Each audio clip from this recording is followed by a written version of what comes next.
l'inventeur de Canal+, c'est...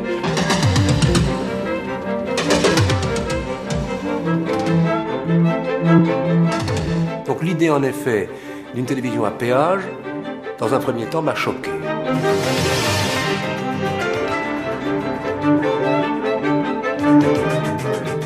On est tombé sur quelqu'un qui nous a dit « Moi, si vous me mettez à TF1, ça marche à tous les coups !»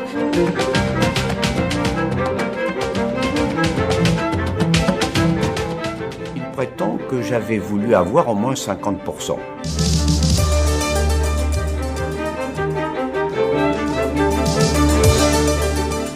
Oui, c'était la base de Canal+, tout y était.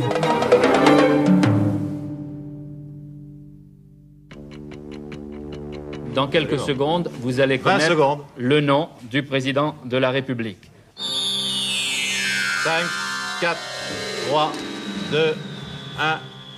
François Mitterrand est élu président de la République. Télévision et pouvoir. Une histoire orageuse qui éclate un soir de 10 mai. Soir de victoire, mais aussi soir de procès public fait à la télévision. Nous avons tous... Perçus comme des symboles du régime giscardien, des journalistes sont conspués. Au premier rang d'entre eux, pour une mine jugée défaite lors de l'annonce des résultats, Jean-Pierre Elkabbach. Vous racontez la légende, c'est-à-dire le 10 mai. Mais le 10 mai, il n'y a rien. Le 10 mai, il y a la manière dont je reçois l'information.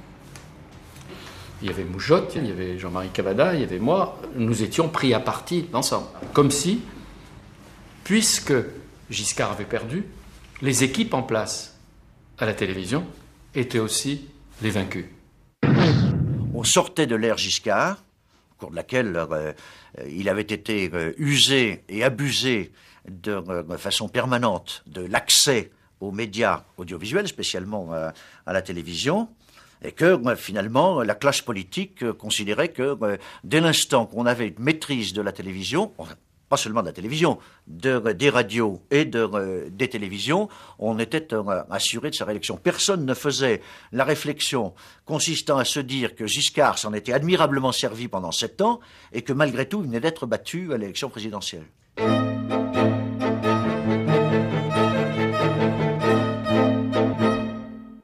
Personne, en effet, ne tient ce raisonnement. Et surtout pas la gauche qui trouve aussi, dans la corbeille du pouvoir, les clés de cette télévision dont elle se plaint depuis 20 ans. Des clés dont elle ne tardera pas à se servir, autant pour libérer une télévision qu'elle juge inféodée à la droite, que pour bénéficier à son tour d'un certain contrôle du système audiovisuel. Quand j'arrive à mon ministère rue Saint-Dominique, le lendemain ou le surlendemain de la nomination du gouvernement, je découvre sur mon bureau ministériel le téléphone interministériel avec le petit recueil qui permet d'appeler ses collègues, d'appeler l'Assemblée nationale, d'appeler le Sénat, d'appeler la présidence de la République. Et je découvre, enfin, je ne le découvre pas parce que je le savais, mais je le vérifie de visu, que figure dans cet annuaire interministériel que figurent les numéros de téléphone spécialisés des PDG et des directeurs ou rédacteurs en chef de chacun des organismes publics. J'appelle François Mitterrand à l'Élysée pour lui dire « Est-ce que vous avez regardé ce fascicule ?» Il me dit non. Je lui dis « Vérifiez que vous pouvez appeler donc dans le plus grand secret d'État les patrons des organismes de télé et de radio publics. » Et je lui dis, moi je vous demande l'autorisation de faire couper les lignes, ce que j'ai fait donc immédiatement avec son accord. L'approche de la télévision par le monde politique, qu'il soit de gauche ou de droite, c'est toujours une approche très particulière. La télévision, c'est l'information politique. Tout ce qui tourne autour, c'est négligeable, on n'en parle pas. À 58 ans, sous-préfet, patron d'une compagnie de taxi, collectionneur d'art contemporain et de phrases assassines, personne ou presque ne connaît André Rousselet. Ancien directeur de cabinet du ministre Mitterrand dans les années 50, trésorier de ses campagnes électorales, André Rousselet est l'un des amis les plus fidèles du nouveau président. Le jour de la prise de fonction, j'étais dans le hall de l'Élysée. Il est arrivé avec Pierre Bérégovoy à sa droite. Et puis en passant devant moi, m'a fait signe. Monsieur le Président de la République. Et je suis entré comme ça, avec lui, dans les grands salons de l'Élysée. Il m'a demandé qu'est-ce que vous voulez être. Je lui ai dit j'aimerais bien rester auprès de vous. Merci. Et pourquoi? Parce que je pense que je peux être plus utile à vos côtés qu'ailleurs. Et François Mitterrand, il avait pour habitude de confier à ses proches ou à ceux qu'il avait désignés des responsabilités totalement différentes de celles pour lesquelles il était préparé. Donc moi, je ne me suis pas occupé de problèmes économiques, pas de problèmes d'entreprise, puisque j'y avais acquis une relative compétence.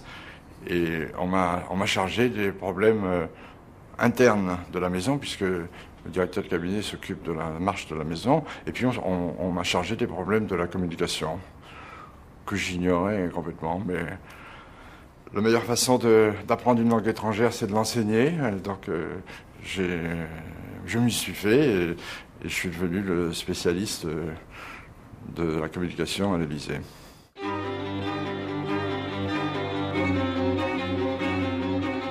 À l'été 81, le gouvernement pousse à la démission les PDG de chaînes nommés par Giscard. À l'Élysée, André Rousselet, qui se fait une réputation de coupeur de tête, travaille en liaison avec deux hommes, Jérôme Clément, conseiller du Premier ministre, et surtout Georges Filiou, le ministre de la Communication. Le climat de l'époque était tel qu'on ne pouvait pas considérer que les responsables en place pouvaient continuer d'exercer leurs fonctions comme si de rien n'était, compte tenu de l'usage qui avait été fait de leur pouvoir audiovisuel. Et l'audiovisuel, c'était la nomination des présidents et les journalistes, les directeurs de l'information. Donc moi, mon travail a consisté à faire des listes et à chercher des gens. On a eu un tunnel de 23 ans, puisque de 58 à 80, 23 ans, où on est complètement en dehors de tout ce qui permettrait de juger les hommes. Et nous, qui arrivons là de rien, il faut qu'on essaye de déterminer si l'exclusion dont le candidat a été l'objet précédemment, ça résulte de son engagement politique ou bien de sa médiocrité. Bon, déjà, c'est un problème. Jacques, Pierre, Guy et Michel, avec un E. Les PDG des 4 sociétés nationales de programme de l'audiovisuel ont donc été nommés en ce début d'été. Jacques Boutet, conseiller d'État, est devenu PDG de TF1 en remplacement de Jean-Louis Guillot. Pierre Desgroupes, journaliste, PDG d'Antenne 2. Guy Thomas, journaliste, PDG de FR3. Et Michel Cotta, journaliste toujours, PDG de Radio France. Ces nominations faites comme par le passé en Conseil des ministres, on s'attelle à la préparation d'une réforme de l'audiovisuel. La première priorité, ça a été la mise en chantier de la loi sur les radios libres, parce que c'était quand même une urgence d'actualité. La deuxième, ça a été de lancer effectivement le chantier de la création d'une nouvelle loi sur l'audiovisuel. François Mitterrand, tenant beaucoup, il l'avait répété dans sa campagne, et il en avait fait grief à Giscard d'Estaing, a coupé le cordon ombilical entre la politique et l'audiovisuel. En tout cas, c'était l'intention. Pierre Mauroy a aujourd'hui installé la commission chargée de la réforme de l'audiovisuel, la commission Moineau, du nom de son président, et qui compte une douzaine de professionnels. Le Premier ministre a rappelé à l'occasion les 2 principes qui, à ses yeux, doivent marquer la future charte de l'audiovisuel. La puissance publique est là pour éviter les excès, pour empêcher que les plus forts, les plus puissants ou les plus riches imposent leurs lois. Il faut remonter quelque temps en arrière pour savoir quel était l'état de la réflexion du Parti socialiste à l'époque. Et le Parti socialiste était, on peut dire, très largement favorable au maintien du monopole. Le monopole, un mot-clé. Le schéma audiovisuel que reçoit la gauche en héritage est celui qui prévaut depuis l'éclatement de l'ORTF en 1974. Éclatement qui succédait au monopole pur et dur des temps gaullistes puis pompidoliens, où déjà la télévision n'était vue qu'à travers le prisme de l'information. Être journaliste à l'ORTF, ça n'est pas la même chose que d'être journaliste ailleurs. L'ORTF, qu'on le veuille ou non, c'est la voix de la France. Une voix de la France fréquemment enrouée pour cause de grève, de censure répétée ou de scandale, comme celui de la publicité clandestine. Toutes choses qui vont inciter le successeur de Pompidou à réformer cet ORTF turbulent, coûteux et déjà remis en cause par les premiers partisans de la télévision privée. Réformer, mais comment? Xavier Gouilloux-Beauchamp, conseiller de Giscard d'Estaing en 1974. On faisait à l'ORTF un procès politique et un procès technique. Un procès politique, à savoir que c'était un peu considéré comme un bastion de contestataires, pas seulement depuis 1968, mais surtout depuis 1968. Et lorsque Valéry Giscard d'Estaing a été élu, au fond, il se trouvait devant deux courants. Un courant favorable à la privatisation et un courant, disons, de défense du monopole. Et je crois que la solution du maintien du monopole, mais de l'éclatement de l'ORTF, représente une sorte de compromis entre ces deux courants. Et ce sera donc une émulation entre des chaînes d'État complètement indépendantes, mais non soumises à la règle exclusive du profit. Indépendantes les unes des autres, mais pas du pouvoir, qui continue fermement de les tenir. Alors comment s'y prendre pour découper une entreprise composée de 3 chaînes de télévision, de radio, de moyens de production et de diffusion? Pour parler du découpage de 1974, je crois qu'il faut remonter un petit peu dans les mois qui ont précédé. Le président Giscard d'Estaing est élu, M. Chirac est nommé Premier ministre et M. Giscard d'Estaing va demander au Premier ministre de s'occuper un petit peu de l'audiovisuel. D'une manière tout à fait malencontreuse, il y a eu une grève des personnels techniques qui va effectivement mettre un peu le feu aux poudres et le gouvernement va proposer très vite un projet de loi qui sera voté le 7 août 1974. Actuellement, l'ORTF, l'Office de radiodiffusion et de télévision française, est centralisé. Qu'est-ce que cela veut dire? Eh bien, cela veut dire que la radio, les 3 chaînes de télévision, la production, la diffusion, tous ces secteurs sont sous l'autorité de la direction générale de l'ORTF.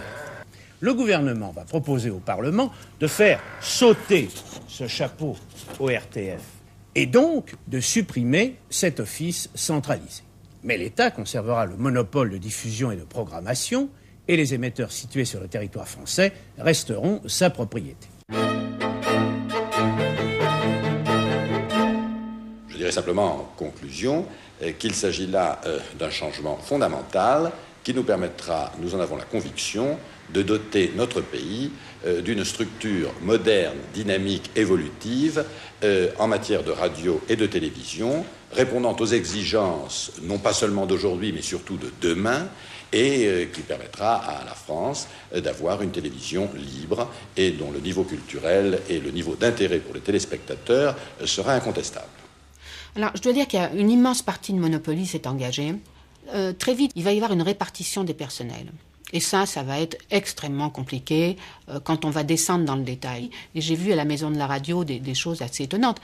On voyait les secrétaires qui partaient avec leur machine pour être sûrs qu'elles auraient bien une machine si elles allaient à Cognac-Jet. Absolument impossible de dire aujourd'hui s'il y a lieu à licenciement ou pas.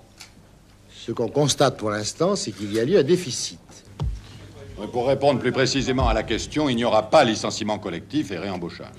Enfin, alors, en ce qui concerne les recettes publicitaires, elles appartiendront à chacune des chaînes. Et là, nous avons aussi une étude à faire, de telle façon à trouver le moyen d'éviter que le total ne dépasse un certain quota, de façon à ne pas porter préjudice à la presse.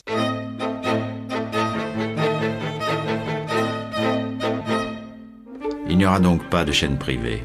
Alors que d'autres pays ont déjà un système mixte, service public et télévision commerciale, la France s'accroche à son monopole. En janvier 1975, la réforme entre en application, dans le plus grand scepticisme.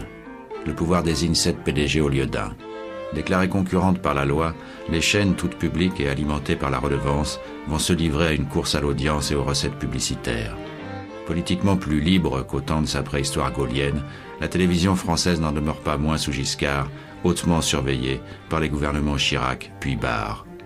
Rénovée sans bouleverser, là est l'enjeu 7 ans plus tard pour François Mitterrand. Un président qui a fait campagne sur le thème des libertés, mais dont les convictions ne vont pas jusqu'à souhaiter la suppression du monopole.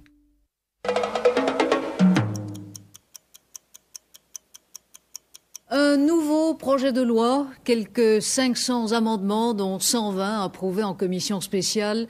L'audiovisuel est sur la sellette au Palais Bourbon, où les députés ont ouvert le débat. Le projet dessert l'étreinte du monopole, mais on tient à préserver la télévision du mercantilisme des chaînes américaines ou italiennes. Surtout, la loi comporte une innovation majeure, la création d'une instance, tampon entre l'État et l'audiovisuel, une haute autorité qui désormais nommera les PDG de chaînes. 25 ans comme ça suffit. La télévision, depuis longtemps majeure, pourrait bien aujourd'hui être émancipée. C'est précisément l'acte d'état civique qui vous est demandé d'accomplir. La séparation de la télévision et de l'État. Messieurs les télécrates, bonsoir, bonjour la liberté. La loi, c'est un ensemble. Comment on préserve le service public d'un côté, mais comment on rompt avec cette logique entre un pouvoir politique qui contrôle et des médias qui sont soi-disant aux ordres. Garant de l'indépendance du secteur audiovisuel par rapport à tous les pouvoirs, la haute autorité composée de 9 membres. 3 sont nommés par le président de la République, dont le président de la haute autorité, 3 nommés par le président de l'Assemblée nationale et 3 nommés par le président du Sénat, composition calquée sur celle du Conseil constitutionnel. Alors, vous allez me dire, politiquement, ça tombait très bien, puisqu'il y avait un président socialiste, enfin, en tout cas de gauche, qu'il y avait un président socialiste à l'Assemblée nationale. Ça voulait dire que le gouvernement de l'époque savait qu'il aurait 6, je ne dirais pas des siens, mais 6 personnalités choisies par lui. C'est ainsi que les choses se sont faites. Pour présider cette haute autorité, c'est une femme, journaliste, Michel Cotta, PDG de Radio France depuis 1 an, que François Mitterrand choisit. Les nominations sont toujours plus mystérieuses et les cheminements d'une nomination sont toujours plus mystérieux qu'on le croit. Je sais que moi j'étais à Beauvallon cet été-là pendant une semaine et j'avais loué une maison à côté de chez André Rousselet et je revois André Rousselet et Georges Fillou qui étaient aussi dans le coin partir autour du début juillet à Latché où Mitterrand les avait convoqués pour les consulter sur la personnalité qui, à leur avis, serait désignée à la haute autorité. Et je les revois partir tous les deux. Je sais que Rousselet m'a dit « moi, tu es mon candidat ». Fillou m'a dit « non, moi, je trouve ça complètement crétin. Tu as Radio France, il faut rester à Radio France ». Donc, ils sont partis dans cette équipée-là. Ils sont rentrés relativement tard, une nuit, la nuit d'après. Et là, Rousselet m'avait téléphoné et m'a dit « c'est OK ». Alors, 2 jours plus tard, j'étais convoquée par Mitterrand, à Latché aussi. Le président a absolument voulu qu'on aille marcher. J'avais dit, moi, vous savez, ce qui m'embête, c'est que j'ai peur que vous ne supportiez pas l'institution indépendante, vraiment. Et pour lui, ça posait pas vraiment de problème. Il m'a dit, mais non, pas du tout. Quand on ne sera pas d'accord, on se le dira, puis voilà. Et puis il était le président de la République, quoi. Donc il se disait que ça pouvait pas aller très loin. Hein. Et voilà. Et je suis revenue à Beauvallon. Et le président de la République m'a appelé tout de suite après le journal de 20h, qui était un dimanche, je me rappelle, en me disant, bah voilà, c'est fait. Il m'a dit, bon, bah, j'espère que vous êtes contente. Et j'ai dit, oui, oui. Former, informer, distraire. La haute autorité est donc installée. Elle est le signe le plus visible de la rupture avec le passé, dit François Mitterrand. Une séparation à l'amiable, par consentement mutuel entre le pouvoir et l'audiovisuel, répond la présidente Michel Cotta. Nous sommes inamovibles, ça ne veut pas dire irresponsables, ça veut dire au contraire responsables. Nous sommes indépendants, ça ne veut pas dire que nous allons nous inventer des dépendances vis-à-vis de quelqu'un d'autre. Vous serez vraiment garante de l'indépendance des journalistes si par exemple quelqu'un me cherche une oise, ce qui peut arriver un jour, je peux demander à la haute autorité. Je vous signale que la loi expressément enlève la déontologie des journalistes à la haute autorité. Donc nous ne pouvons rien pour vous. Je vous dis ça comme ça peut servir. Bah oui, je sais. Et en septembre, pour la première fois dans l'histoire de la télévision française, des présidents de chaîne sont ainsi choisis par une instance indépendante. Si Pierre Desgroupes est confirmé à Antenne 2, la chaîne qui monte, en revanche, TF1 bat de l'aile. Jacques Boutet cède sa place à Michel May.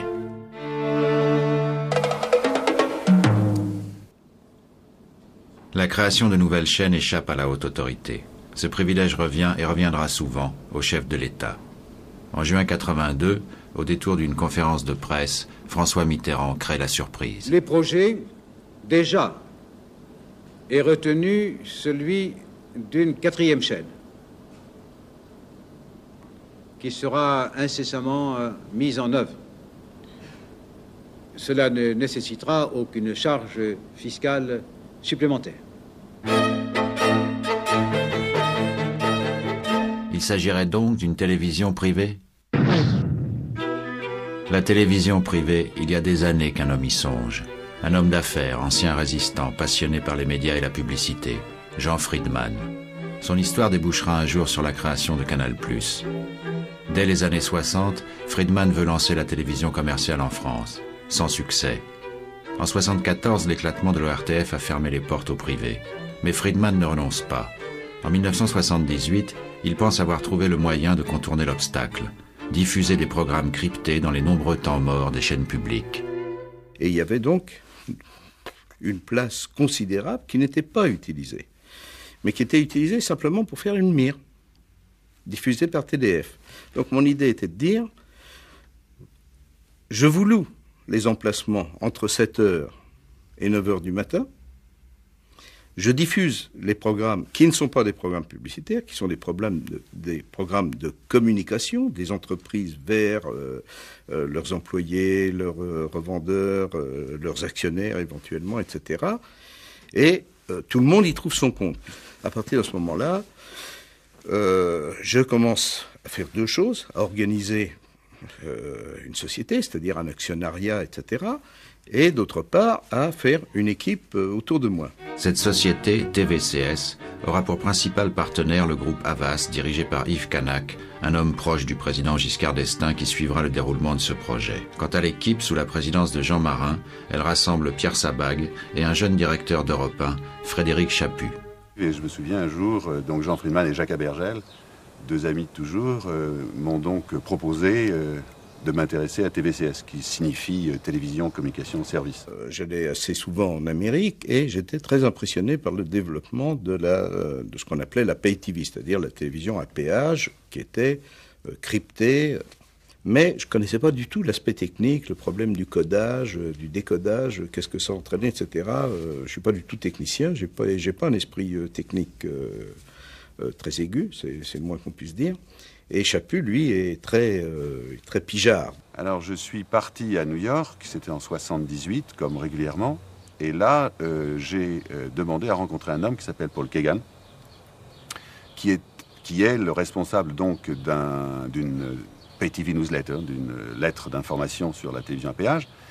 Il était à Carmel, sur la côte ouest. Moi, j'étais sur la côte est. Donc, je l'appelle et je me présente avec mon accent français, et puis il me dit très très bien, aucun problème pour vous rencontrer, ça sera $2000. Pour $2000, Chaput est initié à la télévision à péage et obtient une liste des détenteurs de brevets américains. Parmi eux, Robert Bloch, qui a mis au point son propre décodeur. I met with Bob, donc j'ai rencontré Bob en 78, et Bob est devenu un frère d'aventure, et d'aventure de télévision et de technologie nouvelle. Maintenant, qu'est-ce qu'il était? C'est un entrepreneur. Il avait des sociétés de télévision, enfin il a des sociétés de télévision, il a des sociétés de télévision aussi bien à Chicago, à Milwaukee, à Miami ou à... Et comme j'ai compris que je pouvais passer des heures et des heures et des jours à négocier avec Bob, je lui ai dit, écoute Bob, voilà ce qu'on va faire, on va prendre un vélo. Il avait 2 vélos dans son garage, je me souviens, Marina del Rey. Et puis on est parti sur le bord de mer de Venise, si vous connaissez ces immenses bords de mer californiens. Et j'ai dit à Bob, écoute, c'est très simple, on pédalera tant qu'on n'est pas d'accord. Et puis quand on sera d'accord, on arrête de pédaler et on signe. It happened like that. We got on bicycles and rode on the beach until we solved the problems. And it was a good deal for you, I mean. It was a good deal for everyone. En échange de son décodeur, Bloch percevra 5% de royalties sur le chiffre d'affaires de TVCS. Je me souviens très bien, on s'est retrouvés à New York et il était revenu plein d'enthousiasme en disant « ça y est, j'ai trouvé la source de toutes les informations sur le codage, le décodage, notre problème est réglé ». Jean Friedman engage alors les discussions techniques nécessaires avec l'organisme diffuseur en France, TDF. Au cours de ces tractations, une surprise l'attend.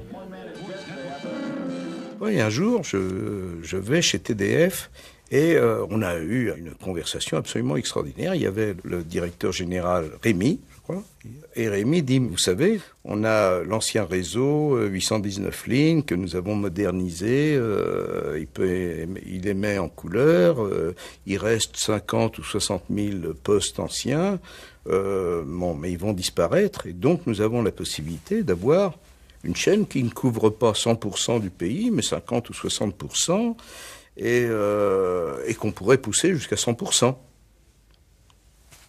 Et je le regarde complètement ahuri, je dis, mais vous êtes en train de me dire qu'il y a une 4e chaîne en France? Il me dit, non, je ne présenterai pas les choses comme ça, parce qu'on n'a pas tout dit aux autorités de tutelle, mais enfin, on a cette possibilité.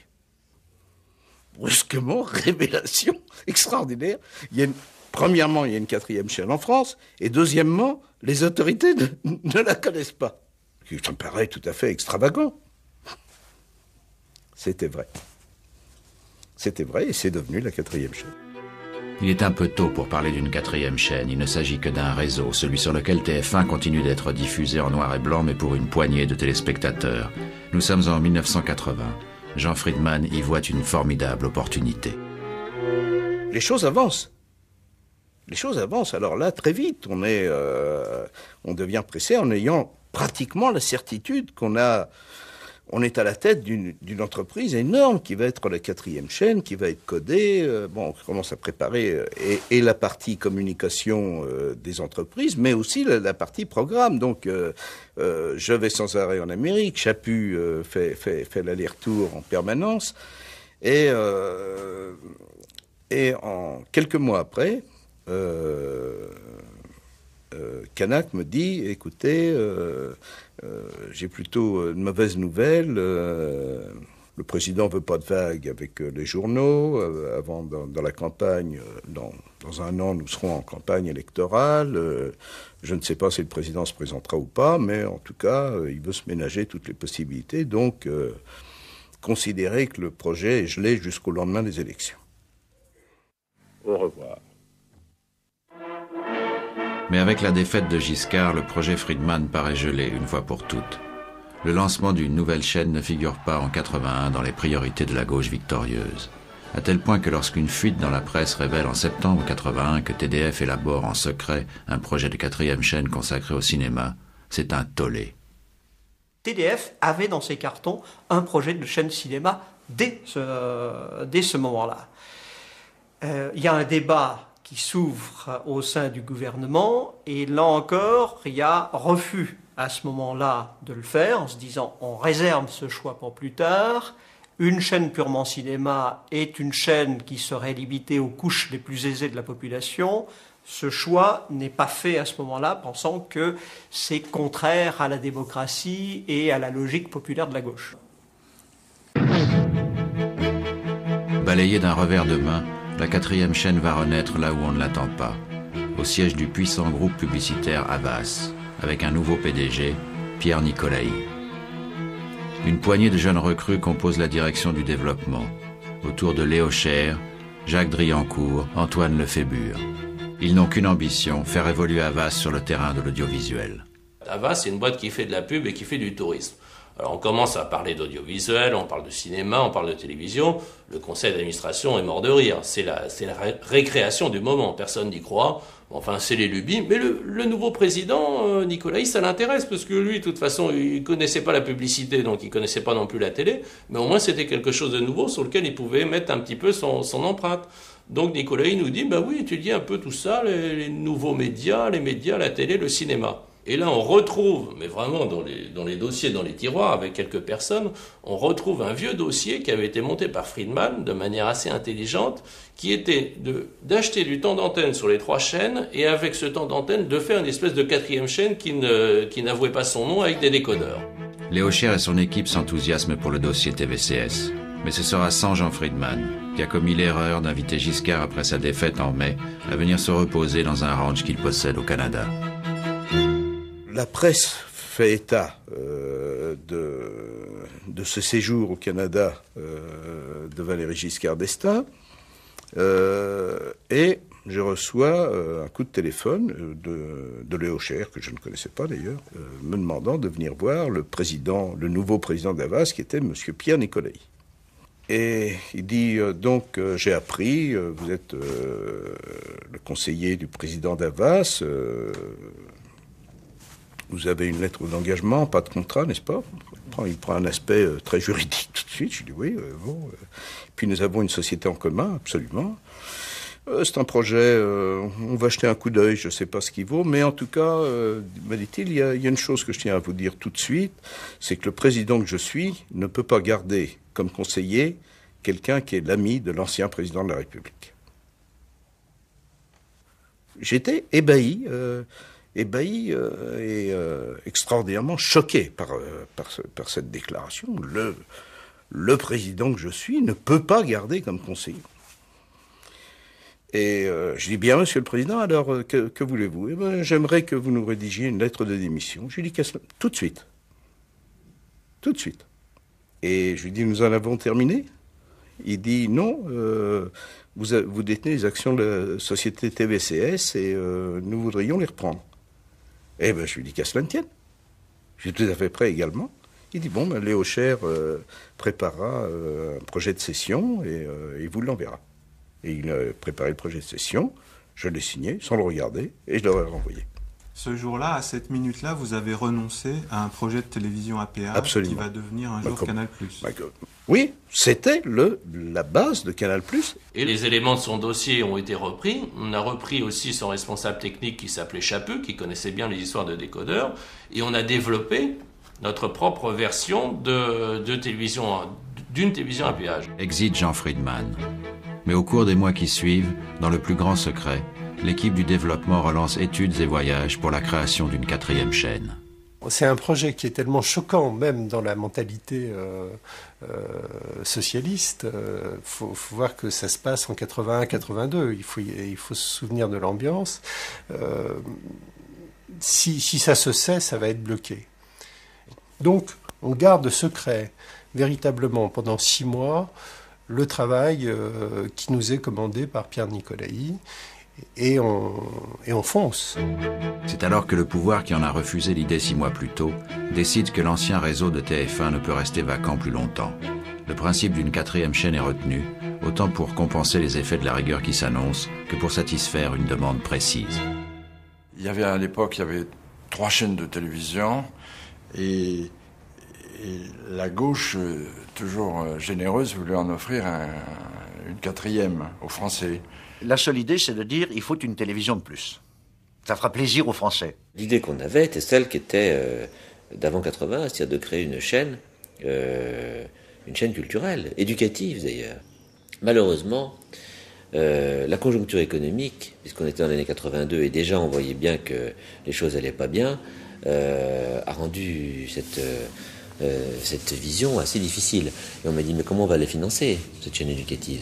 Si c'est éducatif et culturel, on ne peut la faire que sur fonds publics.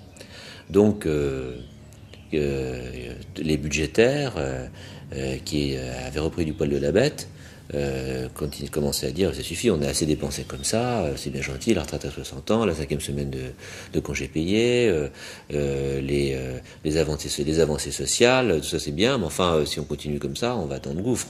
Donc ça suffit comme ça, l'audiovisuel, ça nous coûte assez cher, terminé. Alors qui paiera? Augmenter la redevance serait impopulaire. Lancer une chaîne commerciale est impensable pour la gauche, d'où le recours au péage. Au même moment, en juin 82, André Rousselet va prendre la présidence du groupe Havas. Pierre Nicolai, qui était président d'Havas depuis 81, va rejoindre la vice-présidence du Conseil d'État. Tout naturellement, moi, ça m'est assez agréable d'envisager d'avoir un poste avec responsabilité. André Rousselet était directeur de cabinet du président de la République, mais fortement intéressé par la communication. et d'autre part, son destin était d'aller à l'agence Havas. Et bien qu'il ne me l'ait jamais dit, le président François Mitterrand n'attrape pas la jaunisse à la pensée que je vais quitter l'Élysée. Non, le nouveau président, André Rousselet, c'est le directeur du cabinet du président de la République, c'est le meilleur copain, c'est un des meilleurs copains du président de la République, c'est paraît-il un homme d'affaires redoutable, etc. Ce qu'on anticipait de son attitude quand il allait arriver, c'est de se dire mais qui c'est ces étudiants là qu'on m'a mis, qui c'est ces Attali de Havas. On était un petit peu inquiets. Il ne faut pas oublier que Léo Cher était non seulement le directeur de développement, mais le directeur de cabinet du président Nicolaï, doté de beaucoup de pouvoir et assez redouté dans la maison. Et donc, on était bien conscient du risque qu'on courait, c'est-à-dire que finalement, ça n'allait pas durer très longtemps. L'équipe d'Havas va mettre les bouchées doubles. Objectif, présenter à Rousselet un projet complet pour la 4e. Or, il manque au dossier des projections financières. À la recherche de ces informations, Chaput et Driancourt partent aux États-Unis fin septembre 1982. Maintenant, il nous fallait avoir quoi? Ce qu'on appelle le business plan. Bon. Chaput et moi partons pour Los Angeles, via Washington, où nous rencontrons Bob Bloch. On retourne voir Bob, oui. On retourne voir Bob. On dit, papa Bob, qu'est-ce qu'on va bien faire ensemble? Et on recommence. On recommence, mais on innove aussi. Cette fois, sur la base du précédent accord qui lui garantit des royalties, Robert Bloch livre les secrets de gestion de ses chaînes à péage. Pendant une semaine, Chaput et Driancourt plongent au cœur du mécanisme de la Pay TV, qu'ils copient et adaptent au marché français. Ça, on commençait vers 6h du matin, et on terminait vers minuit. Et on avait, à l'époque, c'était un Apple. C'était un Apple IIe. Un Apple With a fan. Et il chauffait tellement qu'on était obligé de retirer le capot. Et on avait un petit ventilateur parce que pour refroidir l'ordinateur. Parce qu'on travaillait, oui, parce que c'était pas à l'époque, c'était encore tout de même des machines qui n'étaient pas aussi performantes que maintenant. Et donc on avait vraiment une surutilisation du système, ce qui veut dire que par moment on perdait les mémoires. Il y avait des données qui résultaient finalement de l'expérience de Bob Bloch dans les différentes chaînes qu'il avait lancées. Et par conséquent, le fait de nous ouvrir ces données, c'est vrai que ça nous faisait gagner un temps énorme. On a pris tout le savoir-faire des sociétés de Robert Bloch et on a donc développé, voici d'ailleurs quelques disquettes, il y en a quelques-unes, il y en a beaucoup d'autres, bon.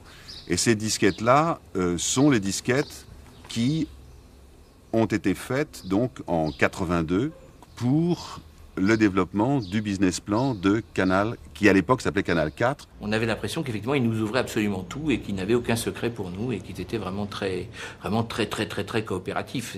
Ça en était vraiment même, moi j'en étais même un peu surpris au départ.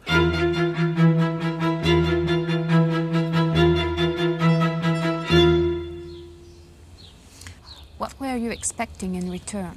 Well, I was expecting to participate in the program when it got implemented in France. I was providing the information that I had, patents that I had, business experience that I had, and then more than that, the mechanics of how to put together a pay television business and how to organize a business plan and how to structure.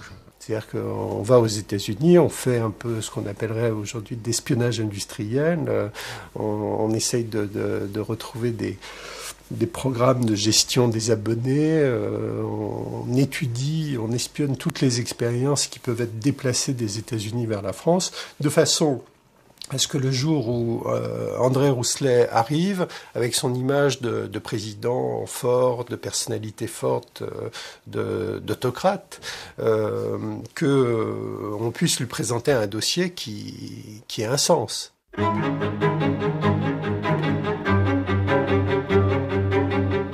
De retour à Paris début octobre, Driancourt et Chaput rédigent un rapport complet sur une chaîne à péage consacrée au cinéma, au sport et au spectacle.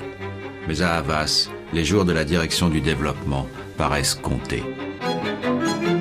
Entre-temps, M. André Rousselet était arrivé à Havas et il avait pris ses fonctions de président. Donc Rousselet programme une réunion avec tout le monde, Léo, toute l'équipe, en disant « On m'a beaucoup parlé de cette direction du développement, sous-entendu, c'était pas en bien, c'était vraiment des excités à remettre au pas. Je voudrais bien les voir et je voudrais bien savoir ce que vous faites. » Donc cette réunion commence, je me souviens un peu solennel, on était impressionnés de nous retrouver devant l'état-major d'Havas. Et Rousselet nous fait parler, alors votre curriculum vitae, Il écoute les curriculums. Ah oui, très étudiant, vous avez beaucoup de diplômes et peu d'expérience. Bon, mais c'est pas grave, enfin, il est toujours temps d'apprendre. Et alors, quels sont vos projets ? On a le jury en face de nous, le tribunal, et on est censé expliquer à quoi on sert. Et à la fin de la réunion, normalement, le président doit dire, bon, bah, c'est clair que vous servez à rien, donc on supprime la direction du développement, et au revoir, messieurs. Et c'est à ce moment-là que Léo dit, bah, écoutez, oui, il se trouve que, voyez-vous, on vient de déterminer un travail qui n'a rien de théorique. Et... Il sort le rapport physiquement, que personne n'avait vu, qu'on avait sorti et président, nous avons réfléchi à monter, vous savez, ce 4e réseau dont on parle depuis des mois, etc. Nous avons réfléchi et nous avons un projet pour ce 4e réseau télévision. Il s'agit de monter une télévision à péage. Et nous avons fait les estimations financières, le nombre de décodeurs, le nombre d'abonnements. Regardez.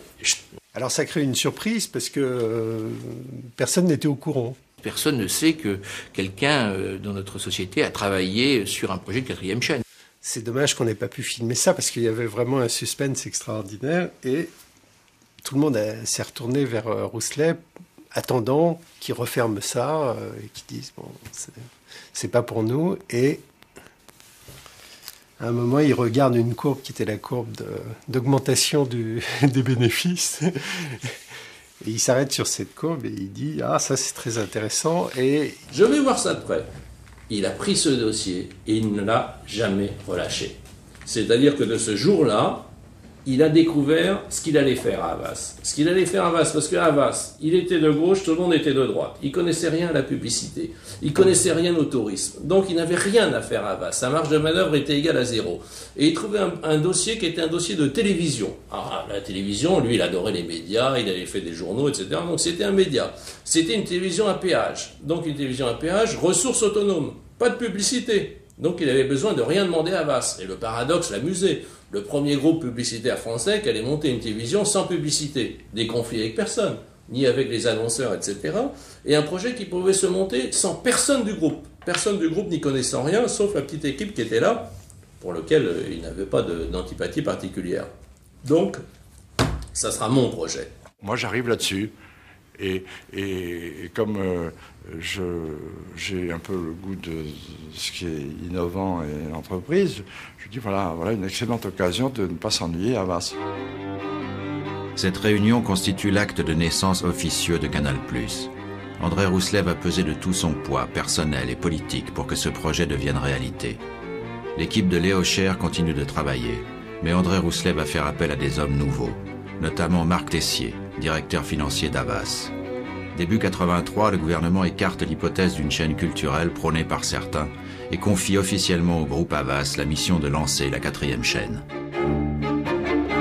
Il n'y a pas d'autre véritable entreprise qui soit prête. Il y a la volonté d'un homme, celle d'André Rousselet, qui est prêt à relever ce défi. Seul Havas était en mesure de globaliser le concept d'une chaîne cryptée. À lui de l'ouvrir au secteur privé, de trouver des partenaires et d'avoir une viabilité économique qui fasse que ce projet ne retombe pas sur le dos de l'État ou à la charge du contribuable. C'est dans ça que ça m'a paru revenir de droit à Havas, et que je l'ai fait savoir à Georges Fillou, qui était donc le ministre à l'époque, et c'est comme ça que les choses se sont enclenchées.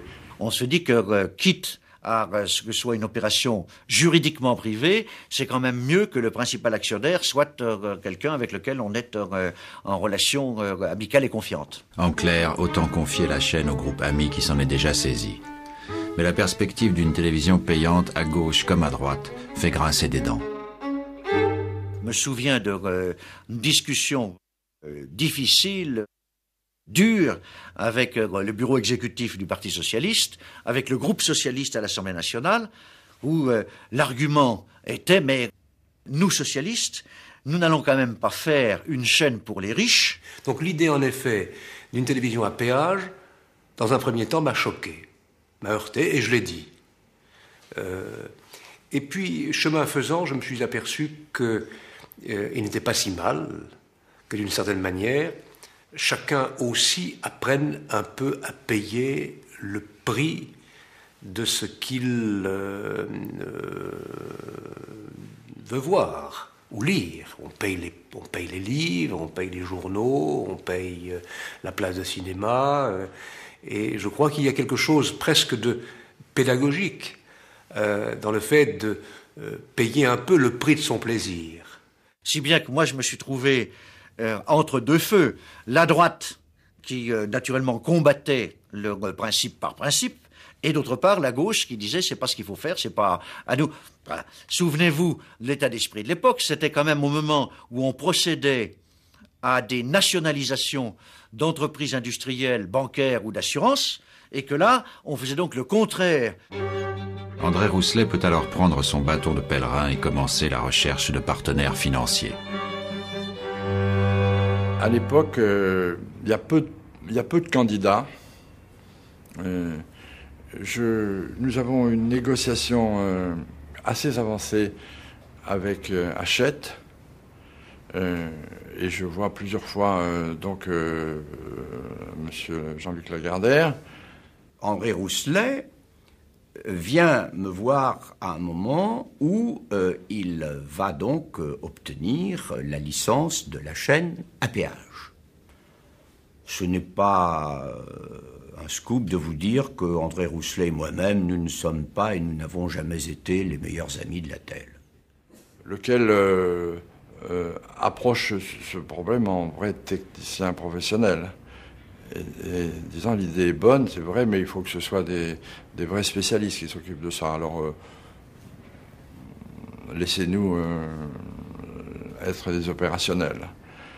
Bon, et puis laissez-nous avoir... aujourd'hui, politiquement, c'est difficile de demander la majorité, mais laissez-nous un niveau de participation tel dans Canal+, qu'on puisse rapidement, le moment venu, lorsqu'on en aura fini avec la gauche, reprendre les choses sérieuses et contrôler Canal+. Alors, ce genre de discussion nous amène évidemment à une impasse. Il prétend que j'avais voulu avoir au moins 50%, ce qui effectivement aurait été une ambition de ma part un peu démesurée, ou une forme comme une autre, avec plus ou moins d'élégance de dire non, nous ne sommes pas faits pour travailler ensemble. Je n'ai jamais cru une seconde qu'André Rousselet pense à moi comme partenaire. Mais j'imagine, en 84 tout de même, on passe aux élections de 86 et tout, et que l'idée lui est peut-être revenue que, actionnaire, ça n'aurait pas été si mal de me voir auprès de lui. Mais je n'ai jamais cru réellement qu'il le souhaite. Personne n'a voulu venir avec moi, sauf ceux qui voulaient s'acquitter définitivement d'une dette à mon égard. Partenaire traditionnel d'Havas, la CLT, compagnie luxembourgeoise qui contrôle RTL, décline l'offre. En gros, seule la Société Générale et la Générale des Eaux, à qui André Rousselet a rendu quelques services par le passé, décident d'investir dans Canal+. Parallèlement, André Rousselet recrute Philippe Ramon, cofondateur du Point. Sollicité le même jour par André Rousselet et Robert Hersan, qui préparent l'avenir. J'appelle d'abord André Rousselet en lui disant « Êtes-vous bien sûr que vous me prenez ? Et si vous me prenez, je viens signer tout de suite le contrat chez vous cet après-midi, parce que je dois appeler, juste après vous, Robert Hersan. » Et à ce moment-là, il m'a dit « Je vous prends ». Donc j'ai appelé après Robert Hersan pour lui dire que j'allais me lancer dans cette affaire, dans cette aventure. Et il me répond « Moi, si j'avais votre âge, j'irais. Allez-y, mais voyons-nous régulièrement. Régulièrement, tous les 2 ou 3 mois, voyons-nous, expliquez-moi votre aventure, parce que moi, un jour, je serai dans la télévision, et un jour, on travaillera peut-être ensemble. » Ça va bien ? Ça va. Philippe Ramon, nommé chef du projet Canal+, André Rousselet confie la direction des programmes à un professionnel de l'information et du divertissement, Pierre Lescure, alors directeur de la rédaction d'Antenne 2. Pierre Lescure, il s'est enthousiasmé pour le projet, et moi j'ai trouvé qu'il était pas mal du tout, et que ça correspondait à l'idée que je me faisais d'un patron des programmes. I'm a road runner, honey. Canal+ rôde ses équipes et prépare son lancement prévu pour l'automne 84. Au même moment, le service public, lui, vit au rythme des changements de PDG. Malaise à TF1, où en juillet 83, la haute autorité décide d'intervenir. France 2 montait formidablement, TF1 était en train de se casser la figure, et on a dit, bah oui, c'est vrai, ça marche pas, faut nommer quelqu'un d'autre. Voilà. Bref, on est tombé sur quelqu'un qui nous a dit, moi, si vous me mettez à TF1, ça marche à tous les coups. C'était Hervé Bourges.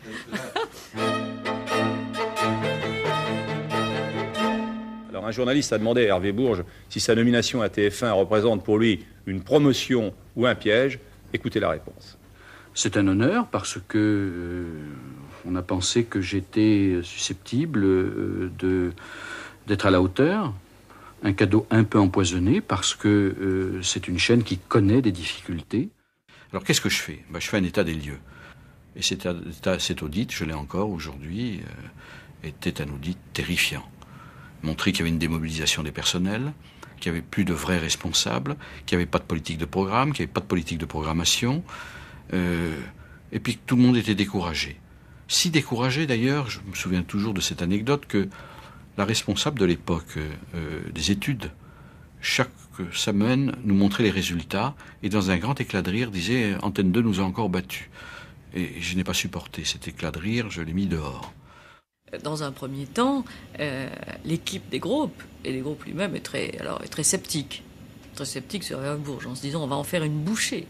On va en faire une bouchée, si tu peux, sur TF1, on va l'avaler, mais alors, il va être laminé. Je me souviens de la première rencontre avec Pierre Desgroupes, il me dit alors c'est vous le nouveau président de TF1 ? J'ai dit oui, c'est moi le nouveau président de TF1. Il me dit et d'où vous sortez ? Hervé Bourges apprendra vite. Quelques mois plus tard, TF1 talonne Antenne 2, où débute l'affaire de la succession de Pierre Desgroupes. En juillet 84, Laurent Fabius succède à Pierre Mauroy, victime de ses projets de loi sur la presse et l'école. Négligeant l'existence de la haute autorité, le nouveau Premier ministre veut installer à Antenne 2 son candidat.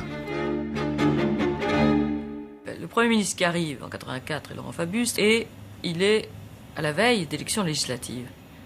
Un an et demi plus tard, il sait que arrive l'échéance de 86, et qu'en mars 86, tout le pouvoir risque d'être changé.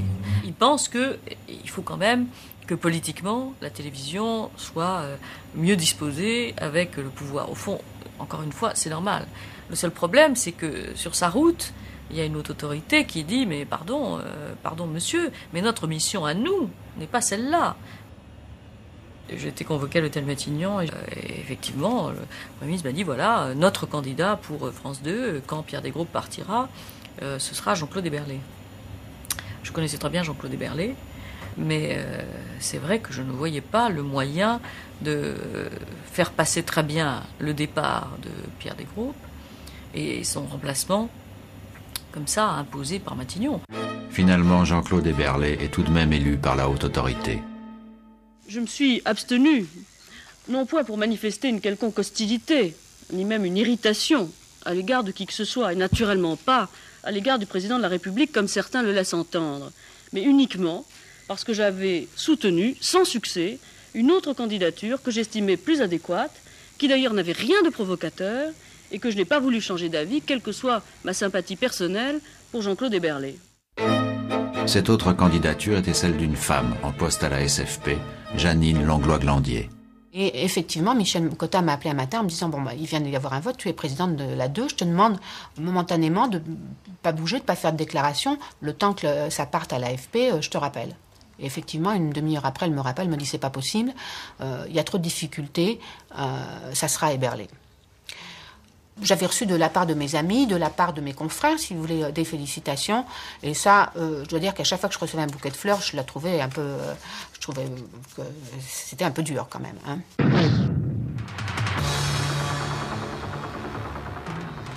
Chaque mois, un quart d'heure avec le Premier ministre à l'invitation. Tandis que Laurent Fabius renoue avec d'anciennes pratiques interventionnistes, l'opposition RPR-UDF, jusqu'alors accrochée à la défense du monopole, s'engage à privatiser l'audiovisuel si elle remporte les élections de mars 86. À l'époque, effectivement, il y avait des projets qui consistaient à privatiser 2 chaînes de télévision. Radio France, je ne pense pas qu'il a été question de privatiser Radio France. 2 chaînes de télévision sur les 3 et de libéraliser en quelque sorte la communication. Je propose l'abandon des monopoles et la limitation du service public à une société de radio et une chaîne de télévision. Je propose la création d'une commission nationale de la communication et des libertés.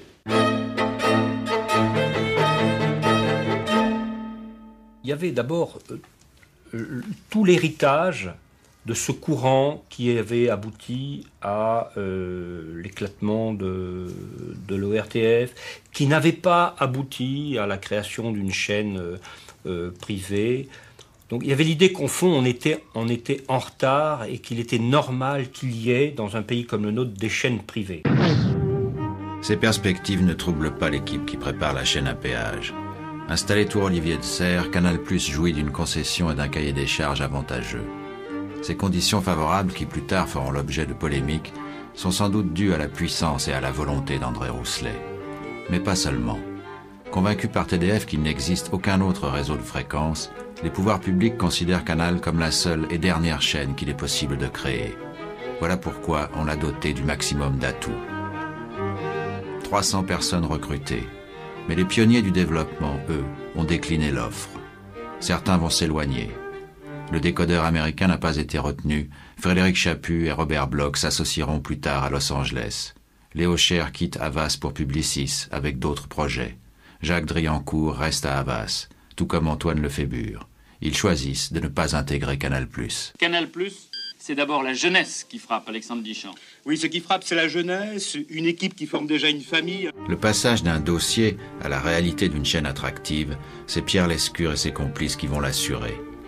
En bouleversant les habitudes télévisuelles, avec des concepts, des programmes et un ton totalement nouveau. Début novembre, tout est enfin prêt. Photo de famille.